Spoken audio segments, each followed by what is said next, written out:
हरिद्वार के सप्तऋषि आश्रम मैदान में 3 दिन से जारी कार्यक्रम आज संपन्न हुआ। आखिरी दिन कार्यक्रम में स्वामी अवधेशानंद के साथ में रक्षा मंत्री राजनाथ सिंह, यूपी के सीएम योगी आदित्यनाथ और हरियाणा के पूर्व सीएम यानी कि मनोहर लाल खट्टर मौजूद रहे। अतिथियों ने सामूहिक रूप से इस दौरान पद्म भूषण ब्रह्मलीन स्वामी सत्यमित्रानंद गिरी महाराज की मूर्ति का अनावरण किया। साथ ही उनकी प्राण प्रतिष्ठा के धार्मिक अनुष्ठान भी संपन्न करवाए। धर्म सम्मेलन को संबोधित करते हुए केंद्रीय रक्षा मंत्री राजनाथ सिंह ने कहा कि आधुनिक शिक्षा व्यक्ति को गाइडेड मिसाइल बनाती है, लेकिन संस्कार और संस्कृति उसे मिसगाइडेड होने से बचाते हैं। तो वहीं उत्तर प्रदेश के मुख्यमंत्री यानी योगी आदित्यनाथ ने अपने संबोधन में कहा कि उत्तर प्रदेश में अब दंगे नहीं होते, कर्फ्यू आम जनता पर नहीं बल्कि दंगाइयों पर लगता है। उन्होंने कहा कि साफ नीति और दृढ़ निर्णयों से प्रदेश की कानून व्यवस्था में बड़ा बदलाव आया है। देवी व सज्जनों, स्वाभाविक है यह प्रश्न उठता है, एक रक्षा मंत्री का संस्कृति से जुड़े हुए कार्यक्रमों से क्या रिश्ता है, उससे क्या संबंध है। आमतौर पर यही माना जाता है कि रक्षा मंत्री का दायित्व केवल सीमाओं, सेनाओं और राष्ट्र की सुरक्षा तक सीमित है। यह बात एक हद तक यह सही भी है, लेकिन मेरा मानना है कि राष्ट्र की सुरक्षा का अर्थ केवल उसकी भौगोलिक सीमाओं की रक्षा तक ही सीमित नहीं है।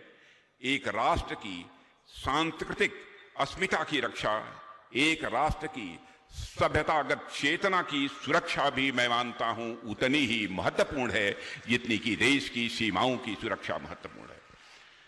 एक राष्ट्र मैं मानता हूं तब तक वह सुरक्षित नहीं कहा जा सकता जब तक उसकी सांस्कृतिक नींव, उसके मूल्य और उसकी पहचान सुरक्षित नहीं है।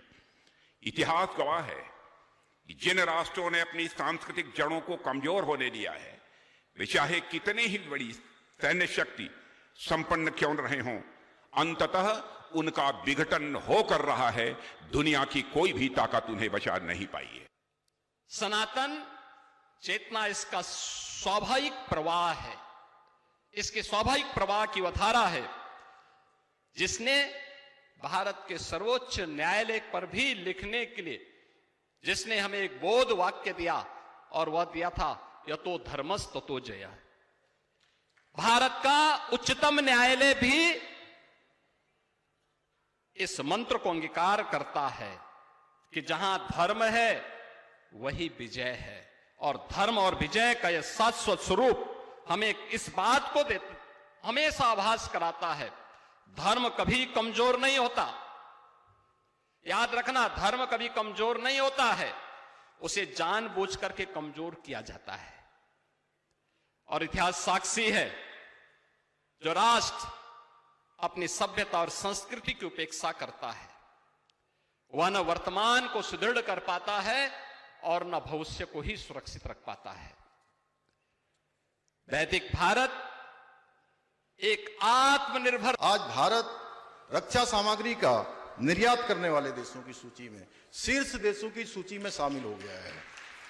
आज कोई दुश्मन देश भारत की ओर आंख उठाने की हिम्मत नहीं करता है, क्योंकि उसे नए भारत की संकट शक्ति, संकल्प और निर्णायक नेतृत्व का भली भांति आभास है। आज इस पावन अवसर पर हमें देवभूमि उत्तराखंड की ही माटी के सपूत आदरणीय योगी आदित्यनाथ जी महाराज का भी सानिध्य प्राप्त हो रहा है, और आदरणीय योगी जी ने अपने दृढ़ संकल्प और जीवटता के बल पर उत्तर प्रदेश को सुशासन और सशक्त कानून व्यवस्था वाले एक आदर्श राज्य के रूप में स्थापित करने का काम किया है। और हमारे ही पड़ोस में आदरणीय मनोहर लाल खट्टर जी ने लंबे समय तक हरियाणा राज्य को नेतृत्व देने के बाद आज पूरे देश के अंदर शहरी विकास और ऊर्जा जैसे मंत्रालयों के माध्यम से माननीय प्रधानमंत्री मोदी जी के नेतृत्व में देश के अंदर विकास को विस्तार करने का काम उनके द्वारा किया जा रहा है। राष्ट्र धर्म और सांस्कृतिक चेतना के प्रति आपकी अटूट प्रतिबद्धता आज हम सभी को नई दिशा देने का कार्य कर रही है। भाइयों बहनों, मुझे परम सौभाग्य है कि मुझे इस 3 दिवसीय गुरुदेव समाधि मंदिर व मूर्ति स्थापना के समारोह में आप सबके उपस्थित होकर ब्रह्मलीन पूज्य सत्यमित्रानंद गिरी जी महाराज को नमन कर। आज का ये कार्यक्रम वास्तव में ही एक बहुत प्रेरणा देने का ये समय है, ये दिन है, जब पूज्य गुरुदेव पद्म भूषण निवर्तमान शंकराचार्य ब्रह्मलीन स्वामी सत्यमित्रानंद जी महाराज का समाधि मंदिर मूर्ति स्थापना समारोह, इसमें हम सब शामिल हुए हैं। भाई बहनों, मैं लंबा नहीं बोलूंगा, एक आध घटना का जिक्र करूंगा। जैसा बताया गया कि प्रयागराज में संतों का आशीर्वाद मुझे कई बार प्राप्त हुआ, लेकिन सबसे पहली घटना 1979 की है, 1979 की। बहुत युवावस्था में समाज के प्रति, देश के प्रति, धर्म के प्रति क्या हमारा कर्तव्य क्या है, इसको समझने के लिए उस समय विश्व हिंदू परिषद का द्वितीय विश्व सम्मेलन ये उस समय हुआ था, मैं उसमें गया था। और सबसे पहले मुझे पूज्य स्वामी सत्यमित्रानंद जी को सुनने का उस समय अवसर मिला। मुख्यमंत्री पुष्कर सिंह धामी ने नैशविला रोड स्थित सेंट एग्नेस स्कूल में प्रधानमंत्री की परीक्षा पे चर्चा कार्यक्रम के 9वें संस्करण में भाग लिया और विद्यार्थियों को प्रोत्साहित किया। उन्होंने कहा कि ये कार्यक्रम अब केवल स्कूली परीक्षा नहीं बल्कि राष्ट्रीय आंदोलन बन चुका है और परीक्षा जीवन का एक पड़ाव है, संपूर्ण जीवन नहीं। मुख्यमंत्री ने अपने स्कूल के अनुभव साझा करते हुए छात्रों को पढ़ाई, खेल और अन्य गतिविधियों में संतुलन बनाने, आत्मविश्वास और सकारात्मक सोच के साथ में लक्ष्य तय कर आगे बढ़ने की सलाह भी दी और अभिभावकों से आग्रह किया कि वे बच्चों पर दबाव न डालें। परीक्षा पे चर्चा 2026 में देश भर में 4 करोड़ से भी ज्यादा प्रतिभागियों ने पंजीकरण किया, जिनमें उत्तराखंड से लगभग 7 लाख विद्यार्थी, 53,000 शिक्षक और 14,000 अभिभावक शामिल है। कार्यक्रम में राज्य के छात्रों द्वारा बनाए गए 10 प्रेरक वीडियो में से एक वीडियो राष्ट्रीय लेवल पर भी चयनित हुआ, जिसे रुद्रप्रयाग के छात्र रोहन सिंह राणा ने तैयार किया, जिन्हें दिल्ली में प्रधानमंत्री के कार्यक्रम में आमंत्रित किया गया। कार्यक्रम में महानिदेशक शिक्षा, निदेशक माध्यमिक शिक्षा, शिक्षकगण और बड़ी संख्या में छात्र छात्राएं मौजूद रहे। देहरादून में 8 फरवरी को अंकिता भंडारी को न्याय दिलाने के लिए परेड ग्राउंड में महापंचायत आयोजित की जाएगी, जिसका समर्थन इंडिया गठबंधन के सभी दल कर रहे हैं। पूर्व मुख्यमंत्री हरीश रावत ने इस महापंचायत की घोषणा की है, जिसका मुख्य उद्देश्य अंकिता भंडारी को न्याय दिलाना बताया है। हालांकि बीजेपी ने इसे विपक्ष का राजनीतिक मुद्दा बताते हुए कहा कि मुख्यमंत्री पुष्कर सिंह धामी की कोशिशों से सीबीआई जांच संभव हुई है। वहीं कांग्रेस ने आरोप लगाया कि सीबीआई जांच सरकार प्रायोजित है और उच्चतम न्यायालय की निगरानी में जांच की जानी चाहिए। कांग्रेस प्रवक्ता सुजाता पॉल के मुताबिक ये जांच पर्यावरणविद अनिल जोशी द्वारा दर्ज कराए गए मुकदमों के आधार पर की जा रही है, जिन पर जंगल की जमीन हड़पने का भी आरोप है। फरवरी 2026 को जो महापंचायत बुलाई गई है वो अंकिता भंडारी के न्याय के लिए है और मुख्यमंत्री के आदेशों पर जो साक्ष्य मिटाए गए थे, आज उनका जवाब देने का वक्त आ गया है और कांग्रेस पार्टी इसको समर्थन दे रही है। इसका कॉल उत्तराखंड की महिलाओं ने दिया है, उनके संगठन ने दिया है। तो ये कहना कि ये कांग्रेस पार्टी इस पे राजनीति कर रही है तो बेहद ही दुर्भाग्यपूर्ण है। इनफैक्ट ये कहना चाहिए कि भाजपा के लोग जो अंकिता भंडारी के वीआईपी को इस वक्त जांच के दायरे में लाना चाहते हैं और वो अज्ञात वीआईपी नहीं, ज्ञात वीआईपी जो 2 नाम आ चुके हैं, गट्टू और अजय कुमार का, उसमें अगर भाजपा के लोग साथ आना चाहते हैं। कुछ लोगों के पास कोई उद्देश्य नहीं है, कोई कार्ययोजना नहीं है, अपने प्रदेश के प्रति कोई जवाबदेही महसूस नहीं होती और जब लोगों की इस प्रकार की भावना होती है तो इस प्रकार की अनावश्यक बातों को तूल देते हैं। जब एक बार जन भावनाओं के अनुरूप माननीय मुख्यमंत्री जी ने इस पर सीबीआई जांच की संस्तुति कर दी, ये आगे बढ़ गया है, तो फिर इस प्रकार के विवाद खड़ा करना, इस प्रकार की अनावश्यक की बातें केवल चुनावी स्टंट बनाने के लिए करना ये उचित नहीं है। लोग समझते हैं इस बात को, जनता भी इस बात को समझती है, तो इसमें बहुत ज़्यादा उनके किसी के करने से नहीं होगा। अंतोगता जो सच्चाई है उस सच्चाई पर हर आदमी विचार भी करता है। दुर्भाग्यपूर्ण है कि बहन अंकिता की इस प्रकार से मौत हुई है और मैं माननीय मुख्यमंत्री जी का आभार और धन्यवाद भी करता हूं कि उसके परिवार के, अंकिता बहन अंकिता के माँ बाप के आग्रह पर माननीय मुख्यमंत्री जी ने सीबीआई जांच की जो मांग थी उसको पूरा भी किया है। और विपक्षियों का तो देखिए हमेशा से ही चुनावी वर्ष है, ये चुनावी वर्ष में विरोध करना रहा भी है और आज भी वो वही काम कर रहे हैं। सब लोग मिल करके एक, जब सीबीआई जांच की आम मांग थी, सबकी मांग थी, हम लोगों की भी मांग थी, उसको पूरा किया जा चुका है। तो अब महापंचायत या इस प्रकार का खटीमा में गुरुवार रात कथित रूप से जहरीला पदार्थ मिलाई गई शराब पीने से बीजेपी नेता और जानकी मंडप के स्वामी ढिल्लो सिंह राणा और समाज सेवी मलकीत सिंह राणा की मौत हुई, जबकि अधिवक्ता प्रवेश मौर्य की हालत गंभीर है और उनका इलाज हायर सेंटर में जारी है। तीनों एक विवाह समारोह से लौटते समय कंजाबाग चौराहे स्थित शराब भट्टी से शराब खरीदकर जानकी मंडप में बैठे थे। शराब पीते ही उनकी तबीयत बिगड़ गई। मौके से पानी की बोतल के स्थान पर जहरीले पदार्थ की बोतल मिलने की बात सामने आई है। मामले की गंभीरता को देखते हुए शराब भट्टी सील की गई है और जिला अधिकारी के आदेश पर उप जिला अधिकारी तुषार सैनी द्वारा मजिस्ट्रेट जांच की जा रही है। पोस्टमार्टम और फॉरेंसिक रिपोर्ट के बाद मौत के वास्तविक कारणों का खुलासा होगा। ये सूचना प्राप्त हुई थी कि 3 व्यक्ति जो अत्यंत गंभीर हालत में हैं उनको हॉस्पिटल लाया गया है। तत्पश्चात जब यहाँ पर पुलिस पहुँची तो एक व्यक्ति की तो इसी यहाँ सरकारी हॉस्पिटल में ही मृत्यु हो गई थी और 2 लोगों को हायर सेंटर रेफ़र किया गया है। मौका स्थल पर जब पुलिस पहुँची है तो उनको ये 2 शराब की बोतल और एक खाली बोतल प्लास्टिक की मिली है, जिसमें से किसी केमिकल की बहुत गंध आ रही है। तो प्रथम दृष्टया ये लग रहा है कि जो शराब के सेवन के दौरान जो उस बोतल से पानी मिक्स किया गया है और उसी के केमिकल रिएक्शन के कारण इनकी तबीयत ख़राब हुई है।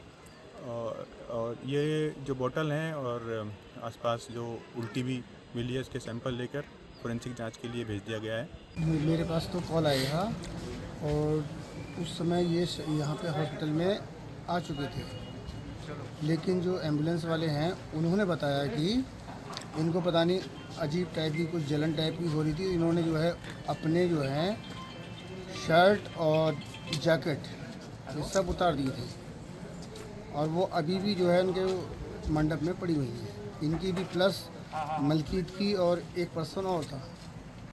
देखिए, इसमें कल पुलिस को सूचना मिली थी रात में कि 3 लोग हैं जो शराब का सेवन कर रहे थे और बहुत ज़्यादा बीमार हैं, तो उनको हॉस्पिटल लाया गया।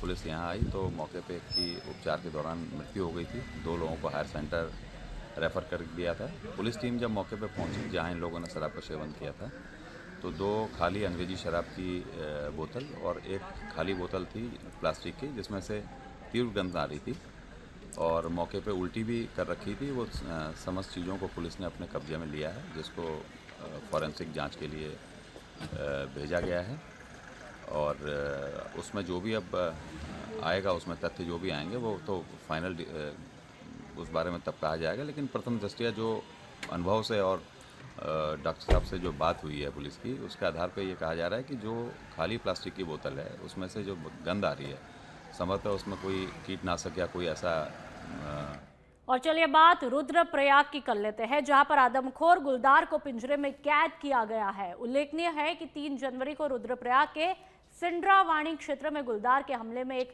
5 साल के मासूम की मौत हुई थी, जिसके बाद पूरे इलाके में दहशत का माहौल बन गया था।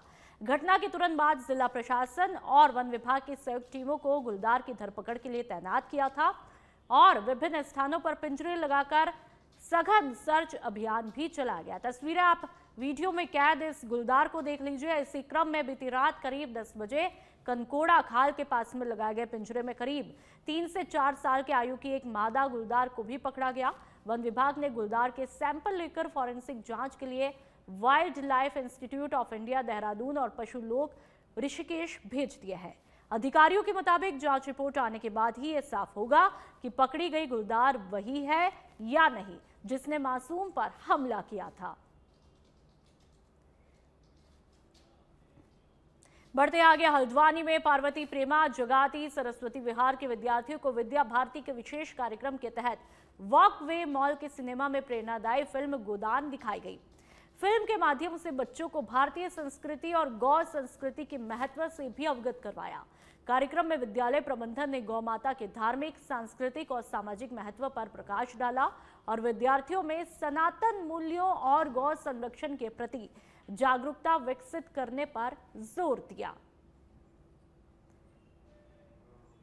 जब समाज एकदम एक प्रकार के इंटरनेट के युग में आ गया है, एआई के युग में आ गया है, तब हम अपने जो जीवनदायिनी चीज़ें हैं, जैसे आज साइंस ने भी सिद्ध कर दिया कि गौ माता का दूध, गौ माता का मूत्र, गौ माता का गोबर, कोई भी चीज़, उसका हर चीज़ जो है वो कहीं न कहीं जीवन के लिए एक अमृत का काम करता है। तो ऐसे में हमारे कुछ उत्साही लोगों ने, ऐसे जो अच्छे लोग हैं हमारे इस दिशा में काम करने वाले, गौ माता पर एक प्रकार का दृश्य चित्र बनाया है और आज अपने शहर में दिखाया जा रहा है और आप लोग भी देखिए, गौ माता का पालन करिए। बहुत बड़ा अच्छा कार्य हुआ है।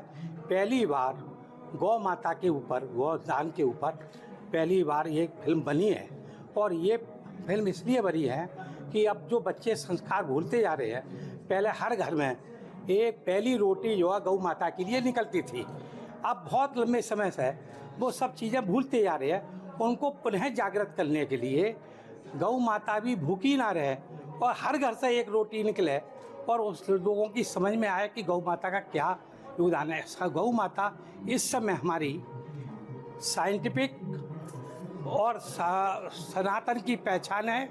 आज हम देखने आए हैं लक्सर के भूरना गांव में पशुपालन विभाग में बड़े घोटाले का आरोप देखने को मिला है। यहां पर पशुओं के फर्जी वैक्सीनेशन दिखाकर लाखों रुपए के घोटाले का दावा किया गया है। शिकायत के बाद पशुपालन मंत्री सौरभ बहुगुणा के निर्देश पर विभाग ने जांच शुरू की है।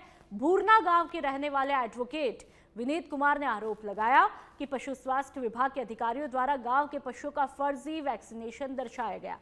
शिकायतकर्ता के मुताबिक ऐसे किसानों के पशुओं का भी वैक्सीनेशन दिखाया जो गांव में रहते ही नहीं है, तो वहीं एक ही किसान के दर्जनों पशु कागजों में दर्शा दिए गए हैं। मामले की गंभीरता को देखते हुए पशुपालन विभाग के अपर निदेशक यानी कि डॉक्टर भूपेंद्र जलपाई हरिद्वार से गुरप्रीत सचदेवा और विभागीय टीम लक्सर पशु स्वास्थ्य केंद्र पहुंची।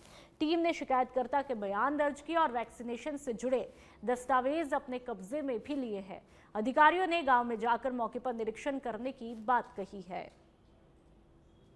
हमारे पास डायरेक्टर पशुपालन का एक पत्र आया था जिसमें उन्होंने इंगित किया है कि एक विनीत कुमार जी यहाँ पे एडवोकेट हैं, उनके द्वारा ये शिकायत की गई है। जिसमें भुरना गांव है यहाँ पे, वहाँ पर जो पशु में हमारा टीकाकरण होता है खुरपका मुहपका रोग के खिलाफ, उसका जो छठा चरण चला था 2025 में, मार्च से लेके सितंबर तक, उसमें भुरना गांव में टीके लगे नहीं हैं।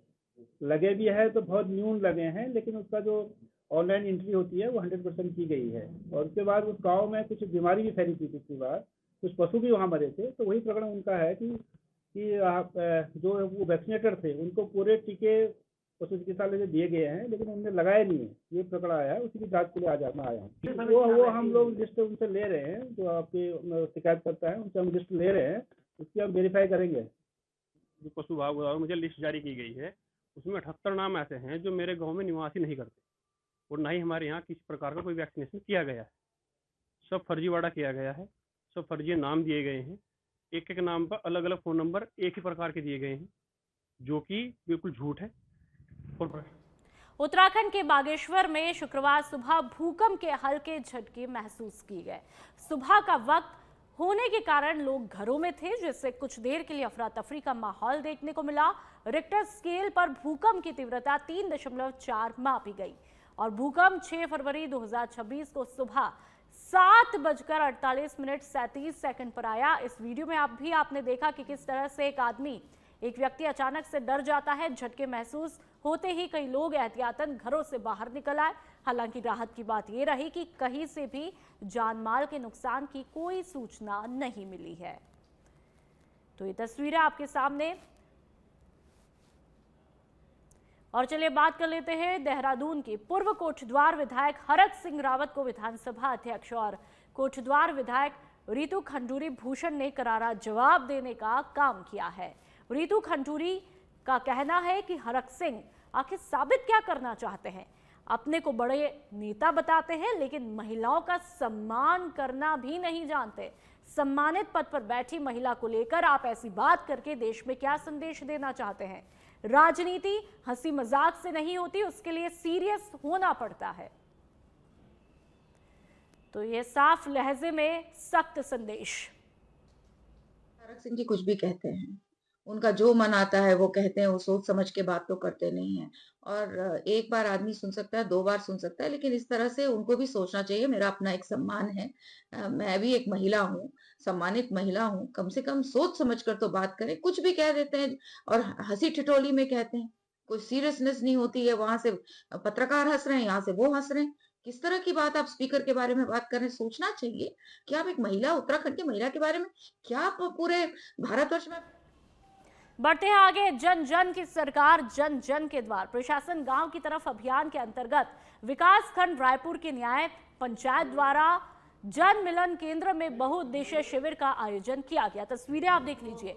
शिविर में प्रभारी मंत्री सुबोध उनियाल, स्थानीय विधायक उमेश शर्मा और जिला अधिकारी सविन बंसल ने क्षेत्रीय जनता की समस्याएं सुनी और विभिन्न विभागों के माध्यम से 587 लोगों को जन कल्याणकारी योजनाओं का प्रत्यक्ष लाभ भी प्रदान किया। जनपद के प्रभारी मंत्री यानी कि सुबोध उनियाल का कहना है कि मुख्यमंत्री पुष्कर सिंह धामी के नेतृत्व में राज्य सरकार अंत्योदय की भावना से काम कर रही है। सरकार का उद्देश्य समाज के अंतिम छोर पर खड़े व्यक्ति तक सुगमता से सभी जन कल्याणकारी योजनाओं का लाभ पहुंचाना है। तो वहीं जिला अधिकारी सविन बंसल ने प्रभारी मंत्री क्षेत्रीय विधायक को आश्वस्त भी किया है कि शिविर में प्राप्त समस्त शिकायतों का प्राथमिकता के आधार पर तुरंत समाधान सुनिश्चित किया जाएगा। तो ये तमाम बातें समझाई गई। आदमी जो सरकार तक नहीं पहुंच पाता, जिला मुख्यालय तक नहीं पहुंच पाता, तहसील मुख्यालय तक नहीं पहुंच पाता, ऐसे व्यक्तियों के लिए प्रदेश की हर न्याय पंचायत जन जन के द्वार, जन जन की सरकार, इस कार्यक्रम की शुरुआत हुई और अब इसका टाइम बढ़ा दिया गया है, जिसमें कि आम आदमी जब सारे अधिकारी एक जगह पर एकत्रित होंगे, पूरा जिला प्रशासन एकत्रित होगा, तो निश्चित रूप से जनता की जो शिकायतें हैं, जो छोटी छोटी शिकायतें हैं, उनका तत्काल वहीं पर निस्तारण होना। जिला देहरादून में ये आज हमारा 32nd शिविर है द्वारा हमारे क्षेत्र में, और आज भी हमारे लगभग 100 ऐसे प्रकरण सामने आए हैं कि जिसमें बिजली, पानी, सड़क को हम किस तरह से और सुलभ बना सकते हैं, कहीं पर कोई कोऑर्डिनेशन है आपस में डिपार्टमेंट्स में या शासन से कोई परस्यू करना है, हमारा कोई प्रस्ताव चल रहे हैं, तो वो हमारे माननीय प्रभारी मंत्री जी द्वारा भी आज सारे जो जितने प्रकरण थे उन पर निर्देश प्रदत्त कर दिए गए हैं और कुछ प्रकरण उन्होंने शासन में स्वयं कोऑर्डिनेशन के लिए रखे गए हैं। इसके अलावा हमारे जितने कृषि उद्यान के यंत्र हैं, जितने हमारे Aadhaar card, UDID card, Ayushman card और स्वास्थ्य जांचें, हमारे पेंशन्स, हमारे जितने। और अब बात मसूरी की। भारतीय जनता पार्टी ने मसूरी मंडल द्वारा केंद्रीय मंत्री सरदार रवनीत सिंह बिट्टू पर कांग्रेस नेता राहुल गांधी द्वारा संसद परिसर में टिप्पणी करने के विरोध में आज शहीद भगत सिंह चौक पर राहुल गांधी का पुतला दहन किया। तस्वीरें आप देख लीजिए। इस दौरान दर्जनों बीजेपी कार्यकर्ताओं ने राहुल गांधी के खिलाफ जम करके नारेबाजी की और सिख समाज के प्रति दिए गए बयान पर सार्वजनिक रूप से माफी मांगने की मांग की। बीजेपी मसूरी मंडल अध्यक्ष रजत अग्रवाल का कहना है कि आज पूरे विश्व में सिख समाज आहत है और उनमें कांग्रेस को लेकर भारी नाराजगी देखने को मिली है। उन्होंने कहा कांग्रेस पार्टी द्वारा 1984 में भी सिख समुदाय के साथ में अन्याय किया गया और आज राहुल गांधी ने जिस प्रकार की भाषा का प्रयोग किया है वे काफी निंदनीय है। कांग्रेस पार्टी के वरिष्ठ नेता हैं और लोकसभा जैसे सदन में उनकी इस तरीके की भाषा का प्रयोग करना ये अशोभनीय है। मैं उनके इस भाषा की निंदा करती हूँ, क्योंकि देखिए लोकसभा में जो लोग बैठते हैं, जिन प्रतिनिधियों को जनता चुन करके भेजती है, जनता उनके व्यवहार को भी देखती है, उनके आचरण को भी देखती है। और अगर लोकसभा के अंदर इस तरीके का इन नेताओं का आचरण रहता है तो ये सोचनीय विषय है कि जनता क्या सीखेगी, हमारी जो युवा पीढ़ी है वो क्या सीखेगी। तो निश्चित राहुल गांधी ने संसद में हमारे माननीय केंद्रीय मंत्री रवनीत सिंह जी बिट्टू, जो सरदार रवनीत सिंह जी के नाम से प्रसिद्ध हैं, उनके बारे में आपत्तिजनक अपना एक वर्णन दिया। उन्होंने उनको गद्दार कहा, देशद्रोही जिसका मतलब हुआ, जिससे आज पूरे विश्व भर में सिख समुदाय जो है चिंतित है, सिख समुदाय नाराज है। और ये साफ दर्शाता है कि कांग्रेस की जो नीति और रीति है वो यही है कि अल्पसंख्यकों को दबाना, अल्पसंख्यकों के खिलाफ अपशब्दों का इस्तेमाल करना, चाहे वो 1984 के दंगे हो जहाँ पे सरदारों के साथ सिख समुदाय के साथ अन्याय पूरे भारतवर्ष में करा गया, जिससे वो आज तक उभर के नहीं आ पाए, चाहे वो ये बिट्टू जी के बारे। और चलिए बात चंपावत की। सरकारी दफ्तरों में अनुशासन और व्यवस्था का हाल उस समय उजागर हुआ जब जिला अधिकारी मनीष कुमार के औचक निरीक्षण में लापरवाही की परतें एक एक करके खुलती चली गई। निरीक्षण के दौरान कहीं फाइलें बिखरी हुई थी तो कहीं विद्युत उपकरणों के तारों का जाल फैला हुआ था। और इसी बीच एक कर्मचारी मुंह में गुटखा दबाए सरकारी जिम्मेदारी निभाता हुआ दिखाई दिया। दफ्तरों की इस बदहाल तस्वीर को देखकर जिला अधिकारी ने कड़ा रुख अपनाते हुए साफ शब्दों में कह दिया कि सरकारी कार्यालय कोई लापरवाही का मैदान नहीं है। उन्होंने अव्यवस्थित अभिलेख, गंदगी, बैठने की असुविधा, सीलन भरी दीवारें और असुरक्षित विद्युत व्यवस्था पर तीखी नाराजगी जताई और तत्काल सुधार के निर्देश भी दिए। निरीक्षण के दौरान कार्यालय समय में गुटखा सेवन करते पाए गए कर्मचारी को जिला अधिकारी ने मौके पर ही कड़ी चेतावनी दी और साफ कर दिया कि भविष्य में ऐसी अनुशासनहीनता दोहराई तो सीधी दंडात्मक कार्रवाई होगी।